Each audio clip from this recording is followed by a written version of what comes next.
You have now clocked into another episode of the Part-Timers podcast. But no, I think there's going to be a lot. It's going to be interesting to see people's top 10s, to be honest.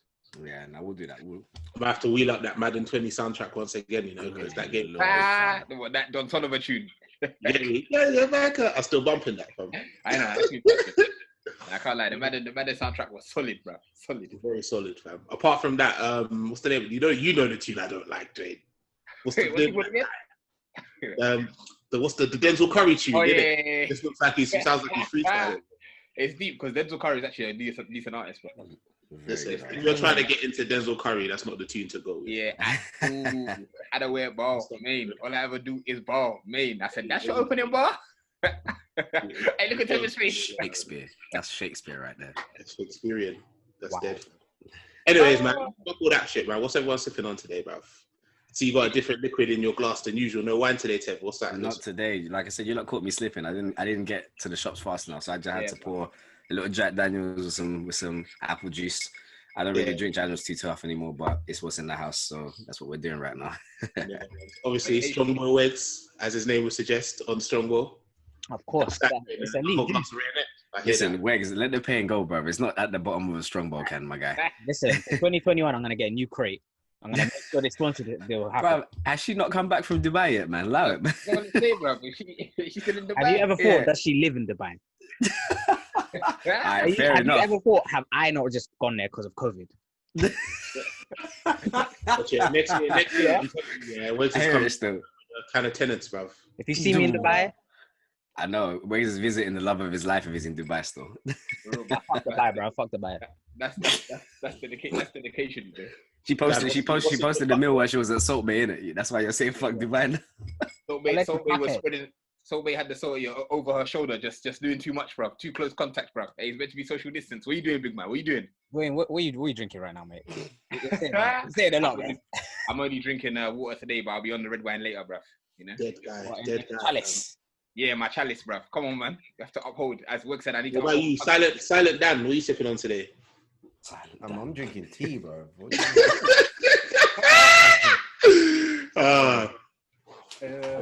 The Sunday is God's day, man. Hey, is it normal tea? Or chamomile, Lebanon? Don't do me like that, bro. That's deep. What do you mean? No, I'm you called Wegz a heathen, bro. Nah, you drink wine in church. It's fine, man. Yeah, that's. I don't think anyone's drinking wine today. That's logical, bro. Man's looking like that's controversial. No, I just said I don't think anyone's drinking wine today. So you're getting on to everyone. Sorry. I'm saying. I'm chatting in it. Nah, that is hilarious. Man said you drink wine in church, but yeah, you man watched the AJ fight last night. Yep. Yeah. I did, man. What were your thoughts? Round 9? You got the knockout. I've never seen a guy smile so much in Pulev was getting banged. Them man are built different, bruv. Built different. He definitely had a tie ski or a tenets before he came out to fight, man. I'm surprised when he was leaving the arena. I'm sure he was wearing Lonsdale crepes with bootcut jeans, fam. I'm sure of it. The way man was moving, man was smiling. I said, big man, you know you're getting pumped, you know. Like what? Bro, listen, when you was born in Soviet Union days, yeah, it makes everyone a little bit mad, doesn't it? Do you know what was crazy though? Like, I need to try and find the clip of this later on. But did you not see after the fight, he was still coming up to AJ like, you know who I am. And he was chatting shit like, bro, you just got spun out and you're getting up to talk rubbish. Like, it's the way he kind of like, because I remember seeing it. He got the knockdown, like AJ got the knockdown, and then man comes back up, and you could tell that he was done. He's just there for like half a second, and then just give that 1-2 combination. He just dropped. I was like, it was so funny, bro. 15 seconds now for Joshua to finish. Third knockdown of the fight for Anthony Joshua. Right hand, and down goes Pulev, and that's it. And there is your ferocious finish. The count is on. The way he just put the exclamation mark on that win was just like, do you know what? I would have thought. I don't know what they might do yet, but. I would have thought AJ would have done it sooner, but because he had him round 4, round 5 when he was pummeling him. Round 3, it was round 3. That fight should have 100% been stopped in round 3. Yeah, I thought like after that we'll get to like round 5 or round 6, and that's when the knockout came. But Pulev, you know, he was taking banks, and then round 9 that was it. He got a bit of a second window halfway through the match. He kind of came back into it a little bit, but I thought he did. I actually thought he did well after the 2 knockdowns, I think, in round 3. I think he might have actually won like round 5 or 6. I can't remember which one, but he definitely, for me, he won 1 round. And I was like, bro, AJ, what's going on, bro? You don't look like you're getting on points. But the funny thing, which I don't know if anyone clocked, the ref, the amount of times he said, no slapping in the head, no slapping in the head. Them man are banging each other up in the back of the head. Bare. I was dirty punches. How many times he was bringing it up? LLA punches, bro. Yeah, them rabbit punches. But yeah, man. Nah, it was a good fight for AJ to come back. It was a performance that do you know what? In all honesty, I wouldn't say it was a convincing performance. It was a decent performance against an average or so-so opponent. Do you know what I mean? It's not like he was methodical. He was boxing well, but you would expect him to box better than this man. Do you know what I mean? But yeah, like I said, I think one of the telling things as well after the fight is when they were asking him questions about who do you want to fight next? Are you going to fight Fury next or whatever? He was just, dipping and ducking, dodging, not really trying to say, yes, I want to fight Fury next. Bro. Man was saying, let the fans answer that. It's like, come by on, the time that fight happens, we'll both be living on Mars, man. We'll all have a colony on Mars by the time that fight happens. Nah, I'll be honest with you. I have big expectations that fight is going to happen in the next year or two. Especially if we're allowed back outside, that's when it's most likely. Because I think this is a fight where they would want to make the most. It's going to be the biggest boxing fight in British history. Yeah. So they want it to be in a position where it can make the most money. So they'll have to have ticket sales and blah, blah, blah. But what the sad thing about that is I don't even think it's going to happen in England. I genuinely think it's going to happen in Vegas. You think so? Nah. Yeah, I think it will happen in Vegas. I promise you. It's the biggest boxing. I would love it to be in Wembley, but I don't know, man. A part of me thinks like they're going to do it in Vegas, but we'll see in it. What do I know? I'm not a boxing promoter. And I was going to say, Dan, you called round 6 knockout. Yeah, I was off still. That was a worrying performance. Really? That's how I put it. If we're looking forward to Tyson, that was a worrying performance. Now, the reason why AJ, I feel he was hesitant. I don't know if it's because he's scared or doesn't want to rush in or worried. I don't know what it is, but he seemed hesitant. Now, if he's hesitant against Pulev and you got Tyson with his little jitter, making man skank all over the gaff, he's going to have trouble. He is going to have so much trouble. And I want him to smack up Fury for saying all lives matter. So I didn't know that. I'm worried, bruv. Yeah, Fury said gypsies face the same racism as black people, so all lives matter. So AJ needs to bang him in the face and knock him out. But right now, I can't lie, I don't see that happening. Huh? Yeah. No, you're right. I do think, like after the first 3 rounds, I was expecting him to, okay, go on, man. Like he boxed smart. Don't get it twisted. He boxed smart, but like I said, I feel like there was a bit of hesitance in him. Because I think even when he knocked him in the 3rd round, I think in the back of his mind he's thinking, "Rah, I rushed in with the Ruiz thing." That's the thing. And got slapped. Yeah. So I feel like that's still in the back of his mind. And like I said, 100%. If he's moving hesitant against Tyson, Tyson's gonna have him skanking all over the ring because that's how Tyson's thing is. He's awkward and just you don't know what he's doing, innit? Yeah, and unless you're sure of yourself, he's gonna take advantage of that. In all honesty, I think genuinely it's another interesting one where when he was talking about which AJ is gonna come out. Is it going to be the brawler? Is it going to be the boxer who's looking to pick his shots? He couldn't decide himself, man. Yeah. And I'll be honest, when he fights Tyson Fury, he's going to get outclassed as a boxer. If he tries to box Tyson Fury will run rings around him. And if it goes down to points, Tyson Fury will win. I feel like that about my mind. I get the notion that with AJ, man's kind of learning on the job, innit? Do you get me? Like with every fight, he's learning to box a bit better. Yeah. Man doesn't really have I was thinking about it, doesn't really have like an amateur record, an amateur background like that, like a lot of these other dons. So I feel like he becomes like a more technical boxer with every fight. Do you get me? Like, 100%. He's learning how to become a better boxer. I agree with you on that. A little test, you get me? But like, this is why I think, like you said, if he were to fight Fury will probably outbox him because he's a better technical boxer at this point. But obviously, AJ has the tools to develop that. He just needs to get more fights in. But Fury's a cheat anyway, according to Wilder. So man's gonna have have weights in the glove, bro. He's gonna have weights in the glove. You want to talk about that again? Get Wilder out of here, man. A lot, man. That one punch, man. That guy that fights like a roadman outside Visions, man. Get him out of here, man. Get him out of here, bro. Bro, he doesn't fight like a coronet roadman. You know a coronet Elephant and Castle, bro. Man fights. Man. why are you supporting the white man knocking the black man down, bro? Nah, man. Like Wilder said, Wilder said, this is what they've been doing to our people for years. And you, man, are moving like Samuel Jackson in the Django. I'm dead. Wilder's garbage. Yeah. I'm just surrounded by Uncle Ruckuses, man. I'm surrounded by Uncle Ruckuses. All of you. All of you, man. All of you, man. Nah, man. Wilder's garbage, bro. Get him out of here, man. I don't condone for any of that. Yeah. So one, you know what? Man. Who did Wilder, man? Did you man see the video though? Of what? What video? Where Wilder done the dramatic thing about Tyson cheating. I think I saw it when he's like the glove bent or something like that, or some crazy thing. It's just like, and how it left a dent in his head, so it must be an egg weight in his glove. Puts weights in his gloves, bro. I don't rate Tyson, man. Nah, man, this is one of them conspiracies, bro. What's going on? Saying, Dad. Wilder said it. He was in the Donald Trump out there with them conspiracies, my guy. Charles. Sorry, this is a sidetrack. Have you not seen Donald Trump's latest interview? He was somewhere saying, yeah, I could still win the election if something happens. All right, big man. That was like 4 weeks ago. It's over, guy. Nah, it's finished. Don't cry, don't bang. He wants to take it to the court so it can be postponed. I can't lie. When this guy isn't in charge of the country, of the US, I love this guy, bro. It's gonna be lit. Nah, I can't lie. Hilarious. Bro. He's gonna be the most entertaining post-president campaign you've ever seen. Obama was just there doing dinners and a couple of things here and there. We ain't really heard much of Donald Trump. Here and there. Trust me, he's shooting a basketball here and there. Donald Trump, we're gonna see him, bro. We're gonna see him on live television talking crud. Bro, I think he might even tell us about the aliens. Run-ups on stage like Kanye, bro. How Biden's doing a speech. Trust. I'm gonna let y'all finish in a minute. Yeah. But I had the best presidency run of all time. Oh, that's coming. That's actually coming. That is so coming.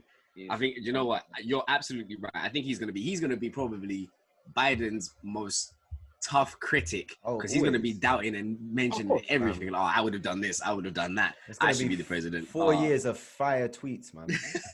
Fire tweets, man. Twitter fingers to the max. I want to see if he's gonna be like on media platforms as much as when he was cussing them, because man was shouting fake news. Boy, the way he can't be moving mad if he's on all these news. Oh, no, he can. He will move mad. This is Donald Trump. He might go back and do The Apprentice again, bro. 1000%. He's gonna be there. And he's gonna every reference is, when I was the president, I had to make tough decisions like this, and doing all types of bullshit, man. Oh, that's so funny. But as you can see, Joe is not doing that. Yeah. Well, I'm just praying Joe Biden can make it through the 4 years, bro. That nigga old. Boy. Nah, he'll be alright. I mean, Trump had COVID and they kept him alive, and they lied to us about that. Yeah, that was the biggest. Bro, whatever treatment they're giving. Trump said, they'll give Trump Joe Biden. Said, I'm built different. How about you guys? What guy said? Man was calm in 4 days. Hey, no, that guy's been he's been pure comedy. I can't lie. He's given us moments, boy. Oh my goodness, that guy is something, man. That guy is something. That's it, inspirational. Wow. No, but it's actually crazy because we spoke about this before, Dan, when he was first getting elected. Before he actually became president, Donald Trump got mad love from the black hip community and the hip hop community. He was the guy. Everybody wants to be like Donald. No, honestly, go back and listen to the references. Trump was lyrical references to in the 90s and early 2000s. Yep, a lot of rappers. Yeah, man. A lot of rappers had love for Trump. 100. Didn't Mac Miller have the tune? I'm sure he had a tune called Donald Trump. God knows. Yeah, he did. That's what I'm saying. Well, yeah, that's how times change. Well, he fucked up a Prince, let alone, bro. Yeah. Bro, he was out here with Bobby Lashley and Vince McMahon, bro, on WrestleMania, shaving niggas' hairs, bro. This guy was out here, bro. That's true. Well, that guy was a president, you know. What a wild time. Now we've got a half-dead human person, bro. No, come on, man. Don't count out Joe like that, man. Leave him alone. Joe's got one foot in the grave, bruv. Yeah, he ain't even stepped into office and man are cancelling him already, bro. I ain't cancelling him. I just put him half dead. Because he's half dead, bro. Anyway, on to more pressing matters. Man, them sounding like they missed Trump already, bro. Trust me, Chris. I tell you, this Uncle Ruckus thing is flying right now. When Joe Biden got elected, someone tweeted, cool, now we can go back to the racism that I grew up on. I saw that. That was hilarious. That's outrageous. Which is sad. Which is real sad. Shout out to him and Kamala Harris, man. Kamala, my hopes are on you, man. I can't lie. But I'm sure. Sus. I'm sure you lot. Who is sus? Bruv, she locked up there, man. Them fam. She's sus, man. Yeah, no, she is. But bruv, what else? Who else is there? Bro, Joe Biden. Joe Biden, who was part of the cabinet. Kanye West. He wants to be president to redesign the suits, fam. Yeah, bro. Give me. Come fly for a guy. They could do with a redesign. I hear him. All he wants to do is put everyone in Yeezys, bruv. That's what he wants to do, bruv. No, anyways, support Kanye. See, Wegz is backing it, bruv. That's why he wants to change subject. See, nah, because I don't know why we got into this, boy. This is a mad thing. I'm sure everyone must have at this stage seen the incident that happened in the PSG game against Istanbul Besiktas about, I think it was the fourth official that racially, I'm gonna say tried to describe. I think he's assistant manager for Istanbul. Who did Webber play for? I know him. Yeah, go on. What exactly did he say? So I don't know how he got to it initially, but he's basically trying to tell the referee to send off. I can't remember the guy's name. Webber. Yeah, Webber, that was it. He was trying to get him sent off because he must have done something on the bench, or like he must have been out of the technical area or something like that. But then when he came over, he described him as a negro. And I think that's what kicked everything off. Wait. Hola,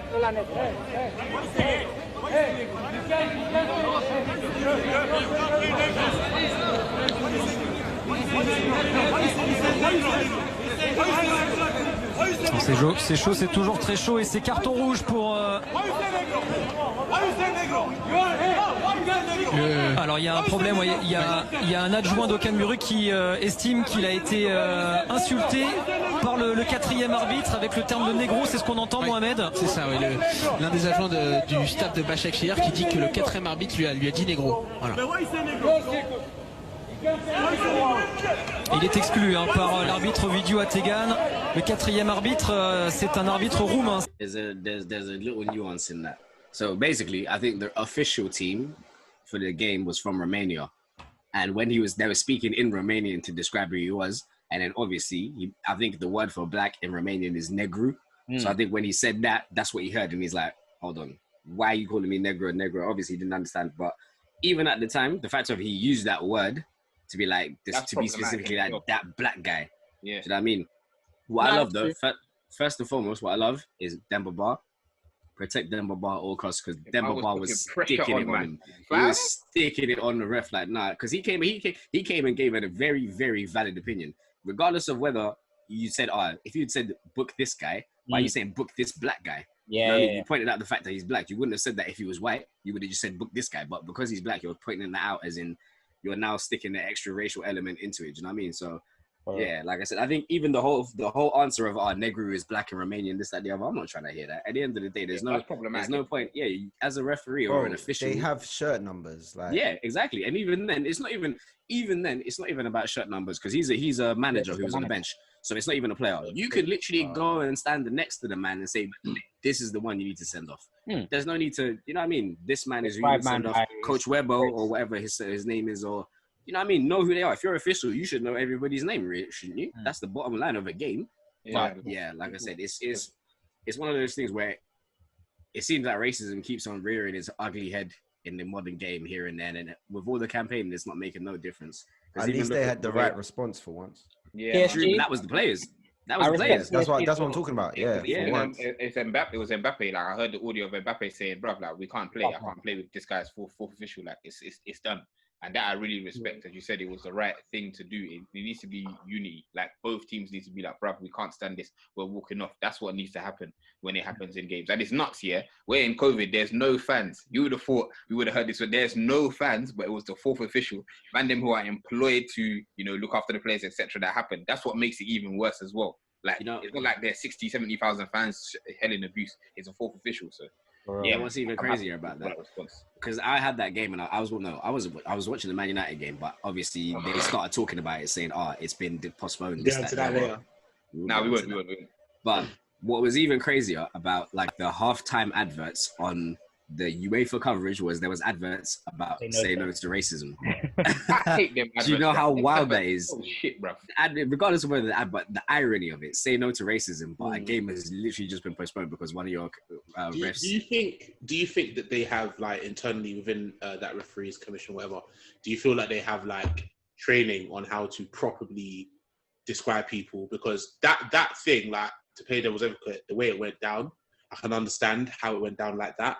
Do you get me? But then you should just know better. You should know better to not do that, because especially in the times in whatever, like, it's a possible mistake to make. Do you get me? And like, there's a part of me that doesn't think that this guy should lose his job outright or whatever. But it's a case of saying you should know better in that kind of situation. And I think that's down to whatever governing body is teaching these people how to officiate their game. Nah, man, we're being too sympathetic. That's too sympathetic. That's way too sympathetic. I feel like, especially in the time we're in now, we need to make an example of this done.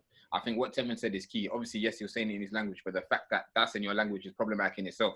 So yes, UEFA should do a better job of educating these men, etc. But the fact that he said it in times like this, where, you know, we're taking a knee in football, bruv, you gotta go. We need to make an example of you. Yeah, no, I'm not disputing that. Like, don't get me wrong. I'm not disputing that, but I'm saying, like, you're gonna get, okay, let's say this guy loses his job, he gets rid of this guy, innit? Somebody else is gonna come and make the same mistake, and then somebody else is eventually gonna come and make the same mistake. At a certain point, you need to be like, who's training these people? What governing body is training these people? Maybe there's courses or whatever they need to send them on for appropriate language, how to describe people in a situation like that, what to do, what to say. Do you get me? Because I don't feel like these people are necessarily bad mind people. I just think they're a bit ignorant. Do you know what I'm trying to say? So where's the teaching? That's what we need to start doing. I hear you with the teaching part. My thing is that I saw something get tweeted to like Gary Lineker. Like, all broadcasters and all like UEFA officials and whatnot, before the game, they get given who's going to be there, and or for both teams, like the assistant manager, the physio, all of their names and stuff like that. They have all the names and whatnot. Obviously, the players have their names on the back of their t-shirt, so it's easier, so they don't really have to worry about them. But with the assistant managers, they can say, oh, you can send off, if you don't know that person's name, if you remotely can't remember his name, the assistant manager, because you've had like 2 or 3 days to prepare before that game, to just read up on people's names, and they have to. So like when, commentators describe people's names for the first time, and sometimes they butcher them for the first, like their debut or something. Someone could say that, someone like Bergwijn, they could say that Bergwijn or something like that. They can get that wrong on the first attempt. That's cool. But in terms of like, they have to prep themselves. That's part of their job, to prep themselves. And the fact that he described them by his race, for me, is outrageous. What I'm saying is, what is the governing body doing to stop these things from happening? Because my point is it's going to happen again, inevitably. I'm telling you now, this kind of thing is going to keep happening until there's somebody that's actually saying to these people. I'm surprised you think that. I still go back to, isn't that the point of shirt numbers, bro? Like, how do you mean? For players? You're referring obviously not enough though, isn't it? You're going to be like, if you're saying send off, I'd be like, send off number 10. Mm-hmm. Number 8, isn't that why they have numbers? That's why. In all fairness, this was a member of the technical staff. It wasn't. But even that, you can see their numbers. No, am I being dumb? The manager don't have a number. Technical staff don't have numbers. The most. Even that, you'd say. Oh, he wasn't referring to a player. No, it wasn't. It was Weber. Even that, you'd say the assistant coach or so and so. You wouldn't say Even if you got to stand next to my guy and be like this guy, then that's literally what I said. Like, stand next to him. It's not like, do you know what I mean? Or even flipping it. Okay, yes, it could be considered a bit rude, but we've seen it when we play. Bro, point at him. Yeah, that guy. You don't need to go, oh yeah, that black guy. Like, bro, there's no need for that. It kind of shows his kind of mindset of where he was trying to go and describing him by his race. But I said credit to the players for walking off. To be honest, like I think that person should get banned for life. As in, exactly. That's part of that ignorance or anything. If you really believe and you want to stamp it out, that's a mistake he made. He didn't follow protocol. He didn't read up on people's names. He could have described them in a safer manner. For me, you gotta go. That's it. That's the bottom line. And then the thing is, you said that it's gonna happen again. All right, cool. That person, if it happens again, this is what happened before. You get sacked as well. That's your learn. That's how you learn. What I'm saying is that you can't. At a certain point, if the same mistake keeps happening, at a certain point you've got to sit down again. What are we doing to stop this from happening? Because the punishment is obviously not enough. Do you get me? This is my point. What are the government bodies doing to make sure these type of things don't keep happening? This is the situation. I understand what you're saying. You're saying if it keeps on happening and if referees or something like that keep using language like that, then yeah. But in the first instance that we've seen something like this, you throw the book. So you let referees across the world know, like, or anybody officiating, educate yourself. Like, don't let yourself come in. There shouldn't be a thing, or even you shouldn't let it come to a situation where we now have to step in and do something. You should be in a position where you accurately describe other people, or you understand who's on the team and you call them by their first names.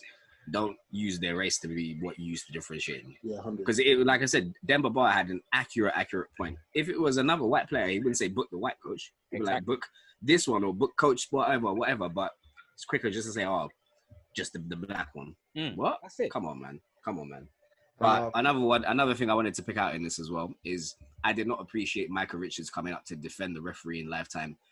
Oh, no, he took it back after, by the way. No, he took it back after, but it's the fact of, okay, let me explain. This is a live situation where players who are there in the zone have said, do we feel this is a racist language, blah, blah, blah, we're walking off, we're not playing. You are sat in a studio and now you are here to say, oh, I'm going to play devil's advocate. If someone called me the black one in a room full of white people, I wouldn't mind. Oh, shut up, man. Yeah, true. And especially you can't be saying that in front of other white people as well. You look nuts. You know what I mean? You start to sympathize and you desensitize other people's pain. Just because you feel that's okay doesn't mean everybody feels it's okay. And do you know why he took it back? Because everyone told him he was wrong. Yeah, that's why. Man. You know what I mean? It's not because he took it back because I feel differently. No, everyone just told you you're a dickhead for what you said, and now you know you feel like a dickhead.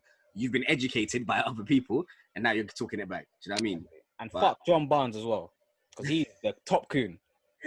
Straight up. Did he speak on it as well? Bruv, oh my God. He probably will have an opinion. And his Twitter thread was nuts. Was it? Nuts. He was talking out of his ass, bruv. He was basically saying, it's in his language. If that's how they speak, no one should take offense to it. I wouldn't get offended. Why is he always running to save these people, bro? I don't know, man. I want to know what they did to him in Liverpool, man. They did something. No, Dwain, I know you respect him as a football player, but I'm sorry, he's done. He's done for my mind. He's done. You know what it is with John Barnes? Yeah, we see this over and over, and you know what they do? Yeah, they start to call him on these media platforms to describe racism because they know what they're doing. They're trying to get an ally, and it's like, Barnes, relax, like stop this for a paycheck. Like, bro, like it's nuts. Like the brainwashing on his part is crazy because every incident he feels he has to step up. But when I see man on Good Morning talking about it, I'm like, bruv, stop this. Somehow Good Morning always find these coons to to align what they say. Somehow they find them. You could it's annoying, bruv. It's annoying. But I just feel like I don't get why he feels the need to say anything. Even if you do disagree, just keep your mouth shut. Why do you always feel like you need to step up to back the racist? Yeah, who came together to put him in a position where he's now the spokesperson for black people? Good morning, bro. No one's made him for him to talk on my behalf. I don't know why my man talk and them thing there, bro. You know? Hear me. He's an idiot, bro. You know when white people go, I'm not racist. I got a black friend, John Barnes. John Barnes. Yeah. John Barnes. It's very nuts. It's very nuts. But surely the language needs to change, bro. You see, I did think. I mean, in the terms, there's such a stigma attached to that word or using that type of terminology that I just feel like other countries should acknowledge this. Yeah, it's very true. But I feel like they just don't want to change. Yeah, I know. No, I agree. I'm saying they should. I agree with that, but they should. I feel like I would love to know where the origins of that word came into their languages. I would love to know how it started because the languages is different, isn't it? So words would have come from Latin, it would have derived from somewhere else. Where did the word negro? In a lot of languages, negro is because there's a root word like from Latin, like you're right, it comes from Latin or Spanish or something. Many languages. The word for black is negro or negro or whatever, like in many languages. Like I said, but it's one of those things I think. Like I said, it's the stigma attached to it now. It doesn't matter where it originates from. It's the fact of how it's been used. Yeah. So I don't give a damn if it comes from Latin or space, bro. Just stop using it. Adapt to something else. This is where because the word black, I could say black, and I could use that word if I wanted to offensively to somebody. I could use black in a sentence. Yeah, obviously tone comes into it. It's nuances. Yeah, I feel like saying any word that has negra, negr in it or anything close to that should be banned. Like I think like that's a bit too extreme. I think the idea is just you knowing how to describe people, what to use in the right way. Because I can say black, do you get me? I can describe somebody as black. That doesn't have to be a racial thing. Do you get me? The same way, like if in your country the word for black is negro, that doesn't now mean that you have to stop using the word, find a different word for the word black. It's just understand when it is. Oh no, find a different word. I disagree. I disagree. Find a different word, because Dan's right. There's a stigma attached to it. Even when you go back to the history of that word, that's attached to when I think the Portuguese or Spanish landed in Africa to collect slaves anyway. So there is a stigma attached to negro and that word. So yeah, it's not the same as saying black. It's not the same. It's not the same as saying black. Exactly. You saying negro, you're denouncing that person. You're denouncing. I can use any. My point is that you're talking about, because the word negro or whatever, that's all context. Do you get me? The only word that I can say is offensive to a black person is the word nigger. And even that word now depends on what mouth it's from. The word for black, like, do you get me? I can use black in a negative context, and it's gonna sound negative. Do you get me? Like you're basically saying is that every language that has the word neg in the word for black, change that word to a different word. Yeah, that's what we're saying. That's what we're saying. That's never gonna happen. That's not silly. But we're not. No, we're not. That's not silly at all, bro. We're not saying it's not gonna happen. What we're saying is the stigma attached to that word, bro. And it links to but the stigma is attached. Do you know why this is so dumb? Because it's not attached to the word nigger. But Chris, bro. There was a time when nigger was relatively acceptable, and now it's not. I don't see why it's so different to say that for nigger. Because nigger is one language. Yeah, I'm saying the word has been taken and used in a certain way. Black, it's not the same, bro. Facts. I understand. I'm not saying it's the same, but okay. But my point is that their word for black is negro. Yeah, but they've used it in history. Those countries have used that word in a negative sense. Bro. Yeah, but my point is, you can take any word and use it in a negative sense. What you're basically saying is the word you use. Some words are stronger than others. Some words are stronger. Chris, you're missing the point. I'm not missing the point. What you're basically saying is that every country that has neg in their language for the word black should change the words they're using. Do you get me? So now, if you're offended by the word black, shall we now stop using the term black? That's what I'm saying. That's different, though. No, because why is it different? Because the word is nigger. The offensive word is nigger, and even that's an English word. That's what I'm saying. The word negro, as I said, is attached to when the Portuguese came into Africa, and it was to slaves. It was to announce that. So already that has a negative connotation. It's just now that it's been in European language, it has a negative connotation. You can't keep it. They've just attached it to the word black. But me calling you, or a white person calling you a negro, there's a negative connotation to that. You are denouncing that person's value. It links back to slavery. Let me just ask Chris. We know what happened with slavery. You can't use, like, that word shouldn't be normal. It's that now people are awakening to that. As Daniel said, like, there was a time, it's the same with America, with nigger. That was used for slavery as well. Now it's not acceptable. It's the same with negro. That was used for slavery as well. It shouldn't be acceptable in European countries. Like, it shouldn't. And us asking for it to be changed. My thing is, I don't find the word for black in another language offensive. I find the word nigger offensive. If somebody used that word to specifically single me out in a group of other people, I would find that offensive. But again, that's Chris, context. That's because you don't speak those languages, let alone if you were from Romania, somebody referred to you.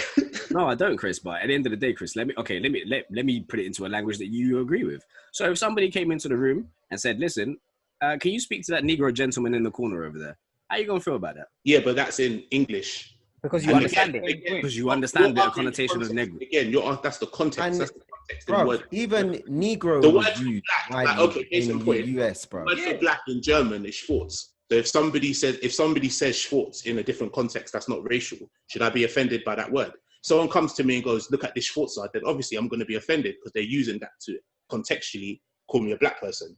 But the word Schwarz, which is the same word as negro, black, it's just different languages. It's not offensive. Do you know what I'm trying to say? So let's say you walk into a pub then, and then someone speaks to someone and says, "Oh, can you go over there and serve that black customer?" Are you comfortable with that? That's context. That's context. That's not the word. The word black. The word black isn't what offended me, because if I hear the word black in a completely different context, I'm not going to be offended. But if you use that word specifically to single me out, that's when it becomes a problem. But then that's the situation that's in hand, because he used the word black in his language. Yeah, and that's what I'm saying. Contextually, that's what my point. That's my overall point. We need to think about how we're using words and what they mean in certain situations. But I think what Dwain and Dan are saying is that the word needs to have some thought process of changing it, because there is offense to it. And whether people understand the language or not, there's offense to that word. And if like, people, in America, what I'm saying is, we're going down. Sorry, but I'm saying if people have said it's offensive and find it offensive, I don't know why it's a mad thing to say. Rah, stop using that word. There's so many words and terms in history that we have stopped using over time because it caused people offensive. Look at half caste. Look at Oriental. Yep. Yeah, there's loads of stuff. So I don't know why you think it's such a mad thing for them to stop. I'm saying what you're basically. Hold on. What I hear you're saying to me. What I'm saying I don't know. Everywhere in the world, everybody has to change the word they use for black if that word has negro in it. If it has strong negative connotations from one of the biggest, most horrible side of humanity, then yes. Yes, because I don't think everyone. Just like the UK and the US stopped using negro to describe, because negro was a very widely accepted term in the 60s, 70s, etc., and they stopped using it because of its negative connotations. I don't know why other countries shouldn't stop using that when it causes a reaction, like in PSG. So I don't understand why you're backing this and why you're so. I'm trying to get you to think of a bigger picture, right? No, I know what you're saying. It's the problem isn't words. You're arguing about words. I'm arguing about context. Look how they were reacting, and that word there's a stigma to it. I'm saying that people are going to react when they hear that. It doesn't matter about the context, bro. It doesn't matter about the context. The reason why there was a problem. Why is it always the context that word was used was the reason, because if that guy was saying, "Oh, black car," and he said negro car or whatever, no one's gonna be like, he said, "I'm trying to say." It's because of the context of the word. But you know what it is? With the stigma attached to the word, I don't understand why it's always black people that we have to have this sympathetic, man, I'm not offended. No. When it comes to Jewish people, there's certain things you cannot say. When it comes to gay people, there's certain things you cannot say. When it comes to people in Asia, there's certain things you cannot say. Why is it now we're talking about this as an allowance? Or there's no. If the word has a negative connotation, stop using it. It is literally as simple as that. If the biggest power in the no, I'm saying in the if it was as simple as that, it would happen. That's what I'm saying. Because if America and the UK can stop using the term negro, as Daniel said, because of the stigma, why can't other? Evidently, yes, we know they don't want to. Yes, but my thing is that in other communities, when you're being offensive, that there's none of this grey area shit. There's none. It's only for black people, and we need to stop that. We need to stop this. Man, if you using no. If the word is come from slavery, and we know what happened in slavery, stop using the word. It's as simple as that. That's how it should be. There should be none of this grey area shit when we're like, yeah, man, like if you use this black or no. We shouldn't even have to explain ourselves. Is what I'm saying. Okay, all I'm saying, in that case, we should all stop using the word black, regardless of the context, because it's the same. Black is black. A lie. Black is because we're arguing about their word for black. That's what I'm saying. You've missed the point. It's not. I've not missed the point. That's exactly what you're saying. Because black. How many times have people used black to offend black people before? You can use that word to offend black people as much as you like, but we'll never stop saying let's ban the word black outright. Do you know what I'm trying to say? I don't know what you're saying. I don't know what you're saying. People to think about words or language is silly. You should get things about context to think before they speak. That's what we should be getting people to do. Nah, I'm saying we only allow this when it comes to black people. I don't see when you call a gay person the F-bomb, I don't see there's no grey area, Jewish people or whatnot. It's only us. No, but that's a specific. That F word is a specifically offensive word. Yes, that has a negative. That's a specific slur. The word black is not a slur. I don't. Well, man, we're just gonna go around in circles, bro. There was a lot of points said here. Okay, but let me ask you another. Sorry, this is just a play. I don't want to use it devil's advocate. But Chris, if you call someone a homo, is that offensive? Yes, that's a specifically offensive. But homo is short for homosexual, isn't it? Yes, it is. But homo is a specific. We all know that's a context, and again, that's contextual now. If somebody was sat in my living room, for example, and I decided to bring up the fact that that person was a homosexual just because, that's offensive. Do you understand? Because contextually, there's no. So bringing up the fact that somebody's black just because, is that not offensive to them? Of course that's offensive, but that's the context in which you're using it. Now that's the context in which, because the word black is not offensive. The word black is not offensive. The way you describe someone or what you describe that word is what makes it offensive. The word black is not offensive. That's what we're saying, Chris. The fact that you described it as a... I said the same thing. I just said it's the context, not the word. It's the context. So the context of this situation was he used his color. Yeah, I'm not disagreeing. I never disagreed with that. I never sat here and disagreed with that. I said all throughout the world, the word black is not offensive. It's the context we used it. And what we need to do is think about the context. The word negro, any of that is still offensive, right? That's the conclusion I'm drawing to. Still all offensive, yeah? Yeah, it has a stigma. There's a reason they walked off the pitch. There's a reason they reacted the way they did. All of that shit is offensive. I don't care about context. I don't care if you call me a negro or whatnot, bro. It's. I never want to hear anybody say black then again, because black is that's his. Same thing, bro. It's the same. Get off the stage. This guy stinks. Tomatoes, bro. Tomatoes raining on you, fam. Huh? Tomatoes raining, fam. Throw the tomatoes, bro. Get off the stage. Anyway, speaking of black, hey, you don't watch the MOBOs, music of black origin? No one? What does it mean? Nah, that's offensive, bro. They use the word black, so I can't. Get out of here, man. Get out of here, man. Bro. This guy stinks. Ooh, brother. This guy stinks. This guy stinks. They use the word black, so it's offensive, bro. I refuse to watch the MOBO. But it's an offensive word. Right. Yeah. Chris, you're one of them guys who complains to Ofcom when trust John Barnes. John Barnes in the building. Yeah, Chris Barnes. I'm not finding that funny. Sorry, I'm not. I'm not gonna lie to you. I have words after. But yeah, nah. What was I saying? No. What I'm saying is, I didn't watch the MOBOs. Did you guys watch them?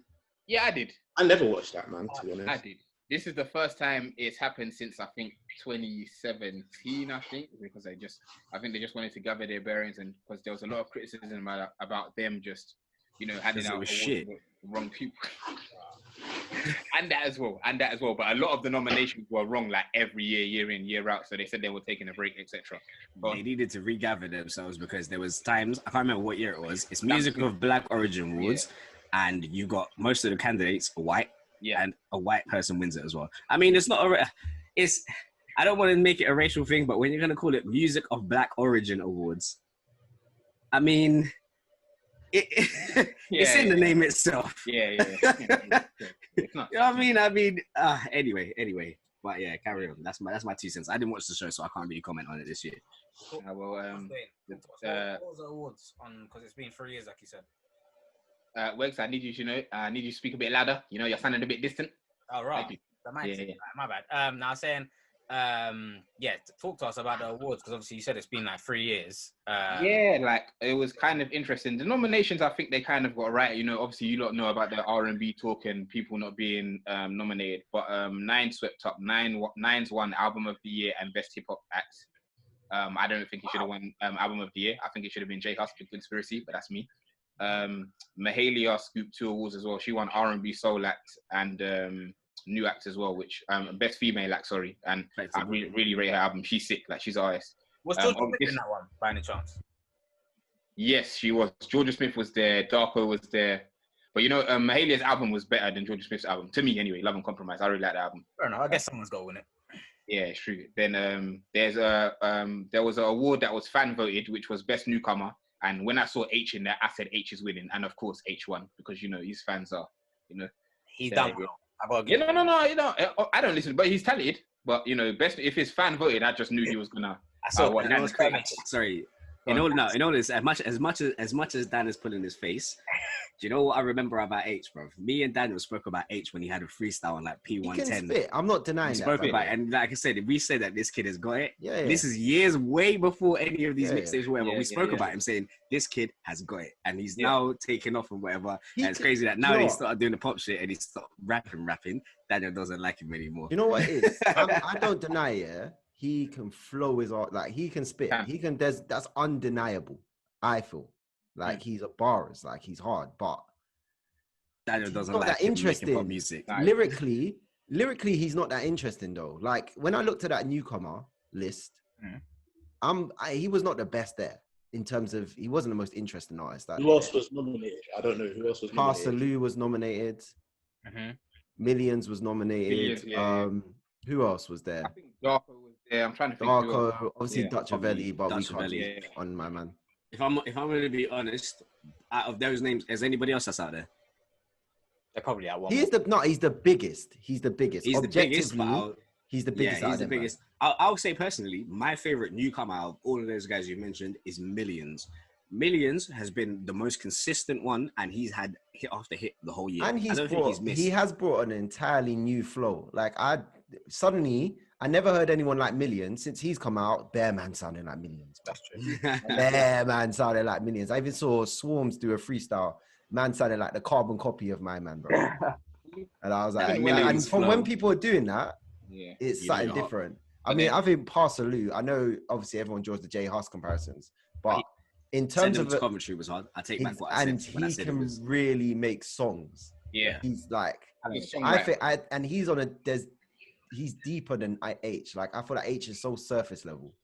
Do you know what? But do you think that's part of him being signed now? Being young, I feel. No, he's being young. How old is H? He's I like feel 20, bro. Because even like some of the boys on my football team, they're young. They're like 20, 21. They listen to H. They love him. But for us that are older, the music and lyrics just don't relate. Like I said, but then maybe it's me being miserable. He makes happy music, bro. Like I want to know some. I know you listen to pain and suffering, bro. Yeah, I want to hear You some know what struggle. it is? I want to hear some struggle. So it is. Not just like, yeah, I got bare money. I get girls. That's right. That's all he talks. I've never heard him say anything that I'm like, I felt that. That's all it is. But he, on a lyrical level, mad. Like, I mean, well, not lyrical, wrong word.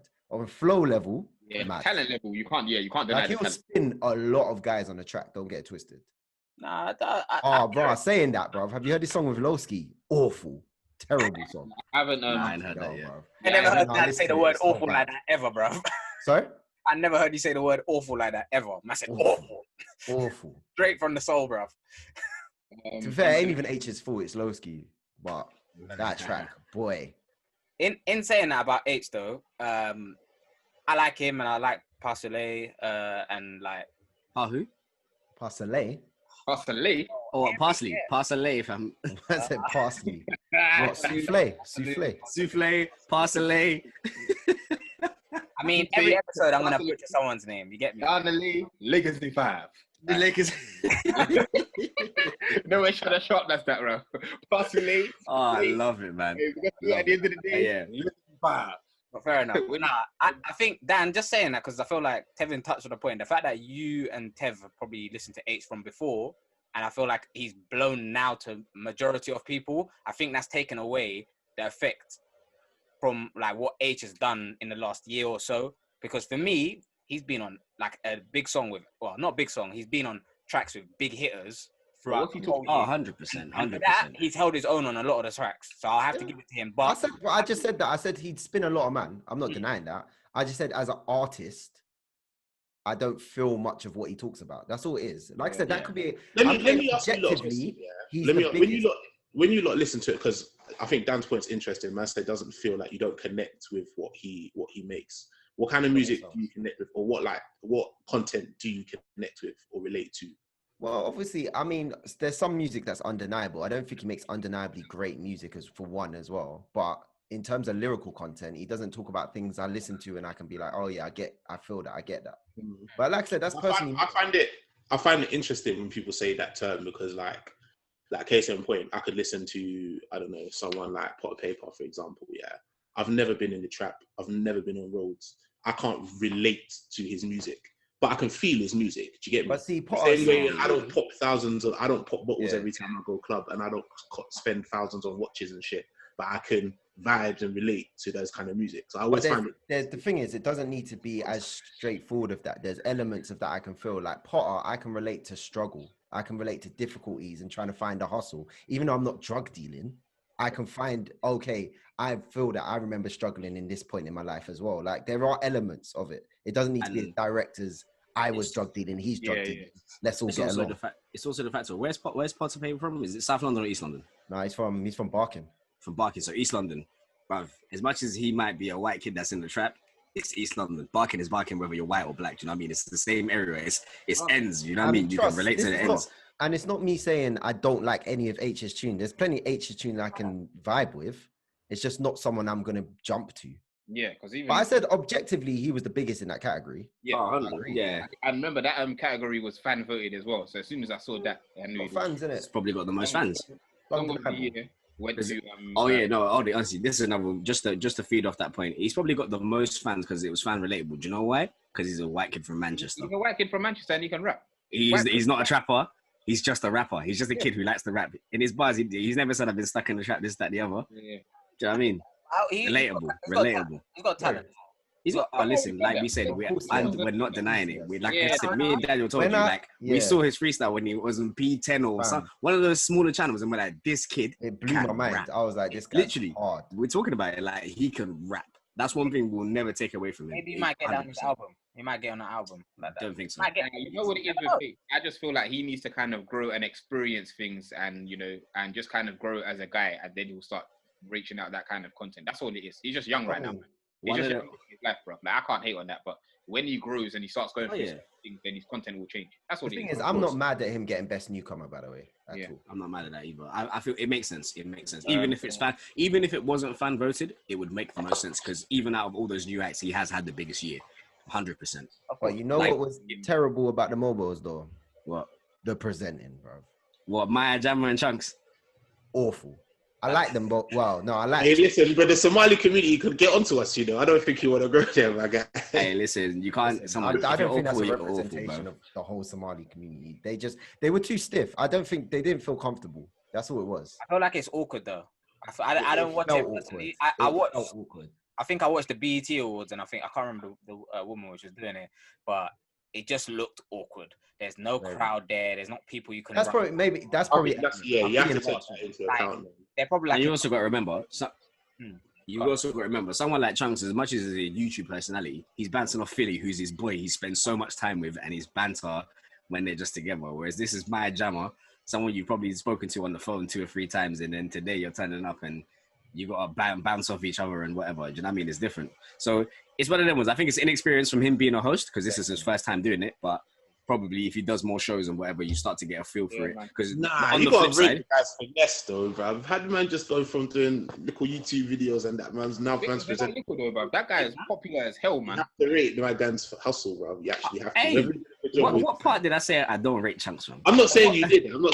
I'm just saying honorable mention. Even though I said I'd fight him last week, but I still rate my man. I'm mad about that. The Song of the Year went to Young T and Bugsy, Don't Rush, which wasn't surprising because that was viral. No, it is surprising, Dwain, because that song didn't come out this year. That song came out last year. I didn't know that. That song did not come out this year. No, it started popping this year because of the challenges, but it was out last year. To be fair, it had, like Dwain said, the MOBOs ain't been happening since 2017. So regardless, bro, if the MOBO didn't happen since 2017, you think they're gonna start talking about young ads and Dirtbag LBS breakout acts? No, because they've already broken out. The one I was wasn't really happy about was Lupita winning Video of the Year when Nux's home video was much better and Bree Runway's videos were much better and Koji's, but that's me in it. Were they listed in that category? Yeah, Nux was nominated, Koji was, Bree Runway was. I think like creatively they were all better, but maybe it's just because NSG are popping. Like Lupita, look, NSG's visuals are all the same. Like there's no shade to them. They're all the same. I'm not gonna try to defend them on everything, and I hear your point on that. A lot of their videos are the same, but their videos are sick. No, they're sick, but they're the same. The way any video that has a lot of dark skinned girls in the thing deserves it from you. Bro. You got a dark skinned babe in your video, you deserve it from.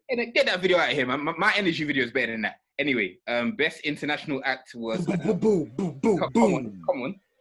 on. Best international act was Burna Boy. Best grime act, was JME. Why is there a grime act? Yeah, I hardly knew anyone in that category. I ain't gonna lie to you, apart from Mangra.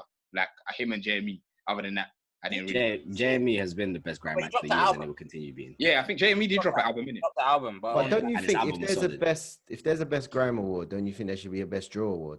Yeah, 100%. 100%. Like that doesn't. Grime hasn't been popping this year. Drill has. So why have they got? But grime has the legacy as a genre, though. Yeah, but who's really doing grime awards currently? Like, there's only a few guys that do grime like that.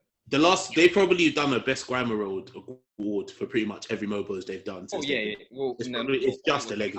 I just think there should be a best drill act in it. If you're gonna do best grime act, there should be best drill act. I think. Nah, do you know? Okay, no, actually, hold on. I kind of see both sides because MOBOs is music of black origin. Grime is definitely something that was born in London. It's something we can say is definitely like it's ours. So you have to keep the legacy going in terms of awards. But drill, in terms of like UK drill, this is a young genre, so it still needs to establish itself. Even though we know it's here, that's what I mean. We can say it's here. But it'd be good to acknowledge like the majority of the young upcoming rappers are drill artists. So it'd be good to acknowledge the genre, especially. I know obviously it originated from Chicago and all that, but our There's a drill is difference between type of drill. Yeah. That drill has gone worldwide, bro. Yeah. Kid Cudi used it on his album. He's got a drill-esque track. Yeah, 100%. Skepta and the drill sound has traveled, and I felt like we should have celebrated that, especially in a time where the media tries to beat it down constantly. 100%. Yeah, grill. Like they missed the drill is the new grime. Saying that, but I think it's gone past. It's gone past, man. It's gone clear. Grime never transcended like drill. Yeah, grime never went. 100%. No. Grime was very much another thing. Like, exactly. An actor was WizKid, jazz actor was Ego LMA. She's Sick. Album of the between 2017 and 2019 was LMA's album. I think they only did that because the labels are going to start pumping money into UK R&B next year. That's going to be a thing. So I think that's what they did that. And apart from that, yeah, that's it really. I swear. But saying off what you guys are talking about in terms of drill being like the main thing, music wise, and like it should have its own genre. I mean, Headie One won the best male act. Yeah. So saying that, that's an accolade for me, the king of drill. I hear you, but as in like I don't know why grime is separated. Like if grime's that important, they should be nominated in the best male category, no, or best female category or whatever, innit? I don't understand it more than anything. I'm not saying there has to be a drill, but I'm saying if there's a best grime act. I think it's just early days. Yeah. I hear what you mean. Maybe it's the age. I think it is just early days, and as Tevin said, like grime is like us. But you're right though, because all of the young and up and coming rappers are on. Like you said, who was in the best grime category? Bruv, JME, who else? I don't know. I'm guessing P Money must have been in there. I don't know. I didn't see that award. Yeah, I don't. P Money is probably the best in grime. Shout what's his name? And Gets for winning it. Hey, I know it's a thing. We'll get back to music, but just to give you, Diego Jota is like 8 weeks with a knee injury, bro. Liverpool are finished. But yeah, shout out to them for this. Did anybody listen to the new music that dropped on Friday as well? Yes. Yeah. Yes, I did. Tevin is smiling, bro. Let Tevin run with his. Yeah, Tevin, go, man. Let me come on this soapbox and speak. Last week, I came on the podcast and I told everybody that Jack Harlow was coming. Yeah. See, that's what I mean. This is what you lot made me drink on Sunday. I'm 2 glasses deep now, you know. the cogs aren't moving as smoothly anymore. That's hilarious. Like I said, to go fix myself up and drink as we speak, my guy. I hear that. You see, hey, come on. You keep the wave going. Come on. Jack Harlow, let's go. When I spoke on Jack Harlow coming, I didn't know he had an album coming out. I had no idea he had an album coming out. I just thought it was singles. I didn't know. I'll be honest with you. This is just me telling you. When I came with that opinion saying, he's the white Drake, he's next up, he's coming. That was with me just listening to having been listening to Jack Harlow since like mid 2019 last year when I discovered him on some random playlist and whatever. And I was like, this is sick. Let alone now, when I've now listened to his album that he said is his first album, and the fact you can literally see and hear the Drake influence throughout the album is crazy. Yeah. Like from the production, from him having Boy Wonder, even to the fact of he has like the signature Drake songs when it would be one tune, then it will skip into like a slow down tune that's low and underwater, that underwater vibe that Drake used to do when he was coming up. It's mental. Even the way he structures songs in terms of the subject content. When he's talking about he was sitting sitting in a car with a girl playing his music and she pulled the face. That's how I know you liked it. That's the same as Drake when he's like, I played you a tune and you didn't like it. You told me to play Ludacris, this, that, the other. He is literally he's literally taking the playbook and he's coming. I'm telling you, when I said he's the white Drake, I meant it. Kevin, I have a question. It's inevitable though, isn't it? It's inevitable that people... Kevin, I have a question, yeah? Because for me, he's sick and the guy can rap. But I don't know if he's a bit industry plantish, because for me, the labels always push a white rapper every 2 to 3 years. We've seen this before. I don't think they're as talented as Jack Harlow, but every 2 to 3 years, labels always put their money and press the go button on a white rapper. So how come Machine Gun Kelly never got? Oh, but they tried. Machine Gun Kelly's not relatable. Because Machine Gun Kelly makes... I've just cussed his ass. Machine Gun Kelly wasn't relatable because he didn't make records that the rest of us could listen to and the rest of us could vibe with. He made records for kids from Ohio and college kids and whatever. You know what I mean? That's not really... I'm not trying to listen to... I like Machine Gun Kelly when he first dropped, but even some of it, I'm like, bro, this ain't for me. But I'll tell you now, like I said, with Jack Harlow, I said, they pushed the button. I don't think they've ever had somebody like Jack Harlow in the fact of he can do the melodies and he can make party records. He can make the slow songs. He can make the deep songs. He can do... If you're a label, I'm telling you, whoever signed him, they're washing their hands right now. Atlantic Records. Oh, but they're winning. They've caught the next Drake. And this is what I was also thinking. The same way that Post Malone came through the game, he came from SoundCloud and he blew up because it was on a trap song. He was singing, it was melodic, whatever. That's music we like to listen to. Like White Iverson, come on, talking about Allen Iverson, White Iverson, it blew because it was relatable. We liked it. In that cultural appropriation. A little bit. I mean, I guess so. But in the same way, I promise you now, Jack Harlow, in the next year or two, he's going to be one of the biggest rap acts, and he might not even be one of the biggest acts when we're actually talking about music. I promise you. The same way that Post Malone is gone. He's gone clear. He's clear. The guy does stadium tours in XYZ, but would you, if Post Malone drops an album, we're going to come in here and say, this is the best album I've heard this year, and this is the latest, the deepest, rah, rah, rah. No, it's not going to be the top of our list. It might be for Wegz, not all of us. Come on, man. No, don't disrespect Post Malone, you know. Post Malone had a sick tour. Tell me who really took in beer bongs and Bentleys as a number one album. If I go to a party and I see a beer bong, I know it's not for me, bruv. I know that's not the party. Why, Chris? Because it's not relatable to you. And the stuff he's talking about on it, like I said, it's not. I do agree. I'm telling you what you're saying about Jack Harlow, but as I said, like we've seen this before. You're right. I don't think the labels have had anyone. Obviously, Eminem's obviously that's GOAT status. But in this kind of era, I don't know if we've seen anyone this talented. But it'll be interesting to see if he lost, because every couple of years they do try and push a G-Eazy on us, or Machine Gun Kelly, or even what's the other one that had the college song, the Asher Roth. They always try it. Yeah, Asher Roth as well. So every couple of years we do see this white rapper that they pick. This one, as Tevin said, he is talented. So we'll see in it. But it's a good album. It's a good listen. That Drake's influence is evident. I think it's so negative that Drake's influence would, because I mean, we sit here and we talk about Young Thug having sons and all not like having sons. Sorry, it's inevitable that Drake will have some sons, isn't it? Not like this, bro. Please go and listen to Jack Harlow's album and listen to think about all the old Drake songs that you know. You will literally hear like this is pretty much the same song. You're just talking about your life now, and he talks about being the leader of the team. He's like, you know how Drake has always had this complex of he's never been accepted because he's mixed race. There's one Jack. I was listening to it today and I didn't write it down. I actually want to talk about it on the podcast. There's one he talks about. I'm from the same city, but I'm from the white side.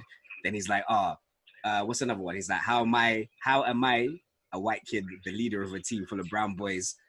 This, that, the other. Do you know what I mean? And he's like, yeah, they're from the other side of the city. Like, I'm breaking bread to them, and I'm trying to figure out what a fair amount of side is. Listen. Maybe it's a bit of a tangent, but I get really sick and tired of those like white people that start talking about, why am I not accepted about black people? How hard it was for me to be a white guy amongst black people. I'm like, really? You think you got problems? I hate that shit, bruv. You think you got problems? Oh, I can't say the N-word. Sorry, motherfucker. I'm done. I mean, yeah, you had your album. Like, is it Kentucky or I don't know. Yeah, Kentucky, yeah. I'm telling you, man. Like I said, and Post Malone vibes. Yeah, Dan, what he gives you Post? Nah, he's not Post Malone. No. On the album, Tevin. I know you've listened to it. You're gonna say that because they're both white. No. He's so far from Post Malone. There is songs on that album where I'm just like, bruv, he's singing on choruses, and I'm just like, bruv, this sounds like Post Malone. And the thing is, as you said, the only people that might like Post Malone is probably Wegz. It's because I listen to Post Malone. I've listened to his shit all the time. Strong boy Wegz, bruv. His sound, listen, I got a couple more. But his sound is very similar. And as much as you might be right with being the new Drake for the future, I'm not gonna lie, he's got parts of himself which is Post Malone as well, but it takes a even that melodic stuff from Post Malone, you can say that's inspired by Drake as well. Like the way Drake comes, you can say that that's derived from what Drake has been doing as well with the melodic stuff. I don't know if he takes that personally, but yeah, you can say that as well. But Dan, what are you gonna say? Will you not listen to the album? Was I gonna say something? I don't know. I start saying something? Do you have an opinion on Jack Harlow? Yeah, I was gonna say, I haven't really. I scanned through parts of the album in it, and it sounded alright. It just sounded like it sounded like Drake, innit? Like Drake-ish. So I was just like, I'll listen to it when I'm ready. I like Jack Harlow. No, but I'm not really excited about someone who's just gonna do what someone else does and not as well. But he can rap. Like I enjoyed What's Poppin'. Yeah. That's a hard tune. That's a banger. Tyler Hero was all right as well.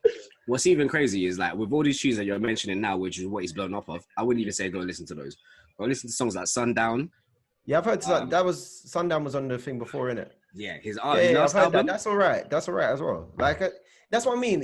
I'm in the middle ground, innit? Like, I'm like, yeah, he's good. He can rap. He sounds good. But am I running to listen to his project? Not right now, innit? I still feel like he has a lot to show me. But it's early on.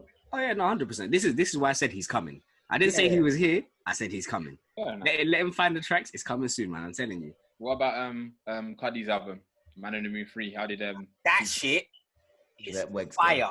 Yeah, Wegz go. Straight fire. I'm not gonna lie. If you man listen to him in 2009, 2010, hey, look at the way Wegz is closing his eyes, bro. Fires, bro. Straight fire, bro. I felt like I was 16 years old again. Yeah. Yo, elite. This album, I don't get high and shit, yeah, but this album, especially the show out tune with Pop Smoke and Skepta. Yeah. I listened to it in my car for the first time yesterday, bruv. I was flying. I was zoned out. That shit had the bass in my car moving mental, bruv. Yeah, Kid Cudi, hey, listen, this album, I rate it a lot. To do it 10 years later, yeah, he's got consistency. Consistency. Oh, yeah. 100. You know what? Kid Cudi got consistency. 10 years and be consistent. No, but he had a lot of garbage in between that. Garbage. This is what I was going to say. Wait, hold on. I think Kid Cudi and consistency doesn't go together. No, let me come and back you up. Second one wasn't that great. Yeah, it wasn't. Come on, man. I don't. Moon Man 2. I don't remember. Wegz' face is unbelievable. You know what? I'm not gonna lie. You might not know this, yeah. But for me, as like when I was a younger person, Kid Cudi for me was in my top 3 artists of all time. Nah, I hear that. A lot of people say that. To be fair, a lot of people say that about the first. Yeah, man. Moon Man 1, I might rock with you on that because Moon Man 1 is a great tape, and even the fact of this. Okay, this is the conversation I was having with Farry because we were talking about this as well as the tape. He was like, it sounds like a Travis Scott tape, and I was like, yeah, okay. The reason why this new tape sounds like a Travis Scott tape is because he had the production of Travis Scott. That's why. So the beat production in terms of this album is better than his other albums before. I'll say that now. The production of his albums is better now, and I was even saying to Farah as well, like, the reason why we have Travis Scott now is because of Kid Cudi. He said it himself, like, yo, a lot of the stuff I do when I'm running melodies and how I'm rapping and stuff I do is because of Kid Cudi. And you can see it. When I was listening to this album, yeah, I didn't know how to feel. Because it's like, half of this is lit, half of this makes me want to cry and sit in the corner, fam. and it's still a vibe. Like, it's literally, that's why I'm like, it's mental. Like, literally, from song to song, it's like, part of me feels sad. Part of me feels like, yo, I want to put on all my jewelry. I want to go out, stunt, flex, everything, rage. Like, exactly, bro, man. This album was crazy. I enjoyed it. It's for the rages. For the rages, man. Like I said, like, I enjoyed it. But yeah, man, that's what I would say. You feel like he went for a more, it was more mainstream in terms of instrumentals and stuff like that for him. Yeah, for him, exactly. But like I said, this is the part of having people like Mike Dean and all the other guys who are usually around Travis Scott. As much as we're saying it's mainstream because Travis Scott has made it mainstream. Do you know what I'm saying? Would you call Cudi the king of melodies? 100%. I would say so. 100%. From the time when, listen, man was on a track. Sorry, how am I getting this place? What is that? From the morning, how am I getting this place? But come on, man. That is, there's songs where Kid Cudi doesn't even speak English. I was going to say, hey, if anyone listening to this has never listened to Kid Cudi before, they're definitely not going to listen to him now, boy. No. That's how we're advertising, man. With me advertising it with no backing instrumental, yeah, it sounds mad. But if you listen to it onto the beat with the instrumental, it's a vibe. You know what I mean? And there's a lot of songs where Kid Cudi is not speaking English. He's just mumbling words and they're reference songs that he's released. But it's like him and Young Thug, I feel like redefined melodies in rap. Ooh, Young Thug, man. 100%. What a guy, man. 100%. Yeah, but the fact of if Elton John calls you a legend, yeah, you're doing something right. That's a bit mad. He called a Weekend a legend. We get Abel. All right, Abel. So any other topics we're discussing?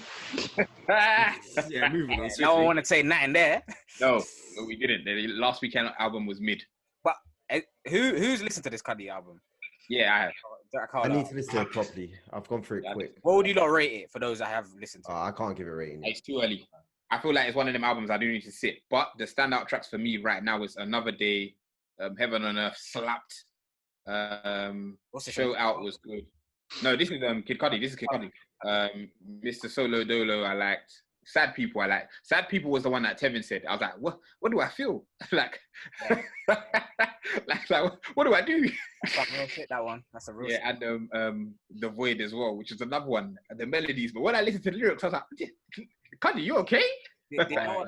That's another thing as well. I feel like when I listen to Kid Cudi, a lot of it's just nonsense. Like, there's not. I feel like there's not much real. Sometimes maybe I need to go back and listen to it, but I feel like he's just saying stuff and he's not really saying anything. He's just saying stuff on the beat, and we're going along with the vibe. It's vibes. That's like 50% of all popular music nowadays, anyway, bro. I guess so. Kevin, with his shit, wheel up the lyrics. He's saying some shit. He's saying something. I need to sit on Genius and actually read it. It's some shit that you can relate. I feel like that's another thing I really got from this album. I don't think I'd want to be friends with Kid Cudi. That motherfucker's too sad for my liking, bro. That's not my vibes, bro. Don't hang around me, man. I can listen to you choose, but we can't hit the club together. He's the type of guy you be in the club and he's like, hey, bro, let's leave. This ain't for popping. I'm like, what you mean, bro? The batters are out, the drinks are flowing. Right there nowhere, bro. He'd be one of them ones to the girls that you don't need to do this, you can live a better life. Oh my god, dude. That's definitely Cudi. Ain't nobody trying to hear that shit. Damn. Respect it. But this album for me, 9.5. I'm saying. From Friday, you already did it. How many listens have you given? How many listens? 20 million. The thing is, we have to remember that Wegz specifically said that Kid Cudi is like one of the greatest artists. Yeah, he's one of his favorite artists. No, one of my favorites. We have to like standardize his answers and take off 4.5 of the score in it just to make it like We're saying that aligns with my score. I'd give it like a solid 8. Solid 8, 7.5. That's where I'm at in that scale. I said 7.5. Like I said, my A is a solid 8. Nah, it's a good album, man. I liked it. It's something I definitely feel like I'll go back to. Fair enough. Fair play. I said in the MOBO show, I forgot to say, I wanted to mention how most of the male artists cannot perform to save their lives. Like, they can't. Yeah. We're not breeding artists. In the UK, we don't breed artists. Like, the standard is literally on the floor. Like, it's nuts. No moving around. Is there anyone particularly you're referring to? No stage presence at all. Most of them, bro. Like, when I saw Young T and Bugsy, and I like their songs, but then performing, I was like, bro, this is just. That's crazy. One thing I will say is like I'm not really a performer like that, right? But I can imagine if you're performing, you're feeding off the energy of the crowd. When you've got no crowd. No, but still, man, you got to feel your music because you know what it is here? The women, I'll give them that. They were like the production, Tiana Major 9 was choreography, all that stuff. Yeah, choreography. Miss Banks was, the production, everything. When it comes, maybe it's because for them they need. What kind of choreography you trying to see from Young T and Bugsy, please? No, it's not that. It's just not Kevin saying energy of like production and like backing dancers and what, like bring a performance. Like I don't think. Yeah, you know what I mean. Them here can perform, whereas the women can. Like they're bringing sauce and swag to the stage like them. I don't see that from the man the minute. Like also another thing, Chris. Apart from Koji's performance was good. Yeah, go on, Tevin. Yeah, Chris. Another thing you're saying, how you said, you're feeding off when you're performing, you're feeding off the crowd energy. When you're at a music video shoot, you're literally got like 10 cameras on you, and it's just people there. They play the song one time, and you got to act like you're having the best time in the world. You act like you are in the zone. And some of these videos, they're in green screen, so whatever you're supposed to be in the background, you can't even see it, bro. You're just on a green flat. You get more than one opportunity to do that. You can get take after take after take after take to get it right in a live performance at one time. I don't know. Maybe it goes back to what you're saying. We're not breeding, like, because as I said, UK there hasn't been really known to kind of perform like that anyway. Maybe it's new in it, but from what I see, boy, I don't really. I think the issue is more like that. We're not breeding artists in this UK. We're just saying you make popular music, go out there, and make as much money for us as possible, and then we'll throw you in the bin when we're done. Fair enough, but yeah, that's. With a morbid note to end on, but. But yeah, man. Hey, man. Next week we come back with the. Our top five projects of the year. So that'll be ladies, gents, you already know what time it is. I've been Chris, Wegz, Dwain, Tevin, Dan. Thank you very much for clocking into the Part Timers podcast. Hope you enjoyed it. Like, share, send to your friends, send to your side things, send to your Marge, send to your Marge's side things, whatever it is, man. Just make sure this gets everywhere. Once again, thank you very much for clocking into the Part Timers podcast. I'm dead. Man said your Marge's side things, Yeah.